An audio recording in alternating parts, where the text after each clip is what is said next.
Salut la famille, j'espère que vous allez bien. Gannaaw bi leen nuyuwee jox leen seen wàccuwaay tey nag ñoo fi ñëw nar a wax ci artiste bii nii di Myrma gannaaw révélation yi nga xam ne nii def na ko mu doon ay révélation yu am solo ci émission bii nii di Confidence li dox ci digganteem ak Baba Amdy trahir mariage yi nga xam ne nii diggoon na ko ba jox bi nga xam ne nii jox na ko boppam. Avant ñoo dugg ci sujet bi nag dañuy ñaan képp ki nga xam ne nii gan nga ci chaîne bi wala yaa ngi soog a seetaan suñu vidéo te abonné goo nga abonné ci chaîne bi aimé vidéo bi wax ñu sa xalaat ci commentaire yi.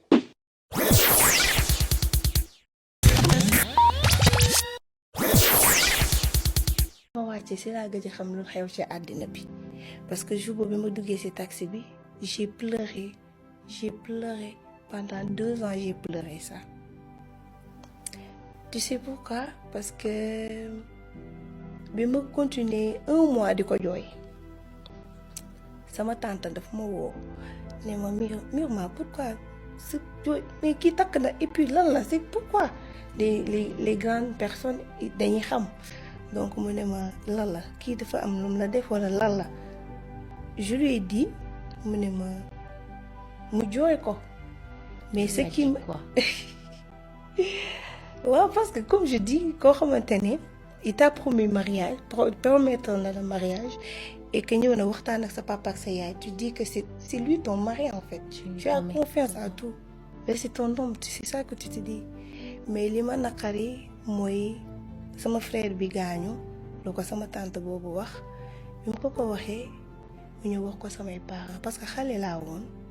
fallait que ñoom ñu xam maa ngi doon xalaat man su ma amaatee jëkkër comment je vais faire mais li ma metti ci affaire bi c'est mon père il a pleuré. Ouais. Est-ce que tu t'étais donné à lui?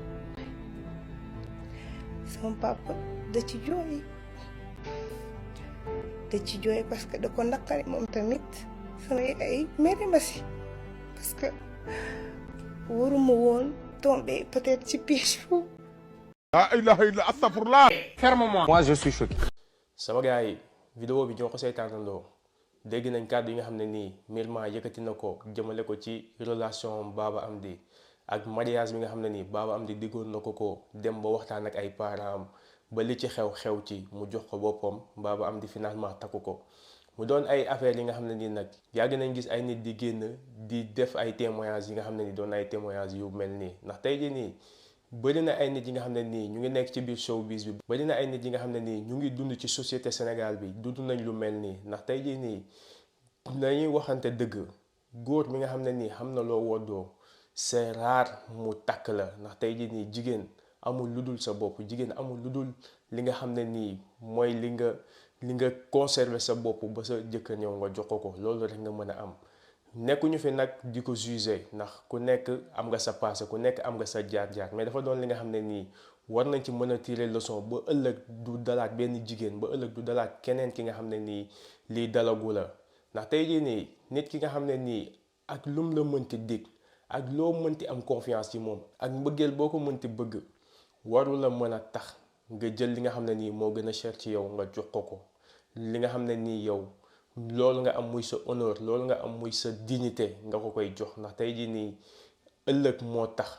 di wax tamit révélation yi nga xam ne nii Myrma def na ko man jàpp naa ne daf ko def pour soulager wu ndax yàgg na ko téye ci xolam mais dañuy wax ne lu nekk am na fu ñu ko war a waxee lu nekk am na fi nga xam ne nii foofu mooy palaasam ndax tey jii nii ak société bi nga xam ne nii nekk nañ ko muy société Sénégal ku nekk xam ne société bi nga xam ne nii dañoo mën a juger nit société bi nga xam ne nii dañoo mën a nekk di toog di kaa ci nit ndax tey jii nii mën nga dem ba ami ji ay doom ndax ëllëg da ngay ami ji jëkkër da ngay ami ji ay doom da ngay ami ji famille dem ba say doom di dem école wala say doom di màgg ñu ne la sa yaay kat moo fi defoon lii sa yaay moo fi defoon laa te xamuñu woon yan circonstance nga ko defee kon donc am na li nga xam ne nii man jàpp naa ne toog ko di ko wax ci télévision adduna bi yëpp di ko seetaan doon na li nga xam ne nii mënoon na ñàkk ndax tey jii nii ëllëg moo tax ndax tey jii nii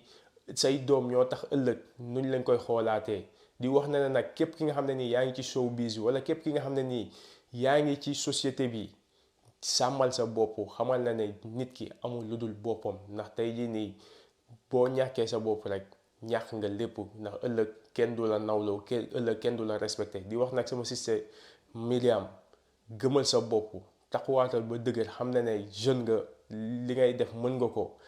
bu ñu dañu naan bu ndox tuuro am mbàq ca des ma ne bu ndox tuuro nga dem rooti ji waat gëmaatal sa bopp bul baisser les bras xamal na ne li nga dund nii metti na lool ñu ngi lay soutenir mais nag bu mu tax nga bàyyeeku delluwaatal ci sa liggéey jàppaat sa bopp nga xam ne nag li ci kanam moo dàq fuuf ndax tey jii nii moom nit ku nekk am nga jaar-jaar nit ku nekk am nga sa passé mais sa passé daf la war a tirer leçon mais bul nekk di ko xalaat wala ngay nekk di dem bay am ay dépression lu nekk nga dugg ci sama gars yi vidéo bi tey loolu la woon di leen jox dig daje ci beneen yoon ci beneen vidéo jërë ngeen jëf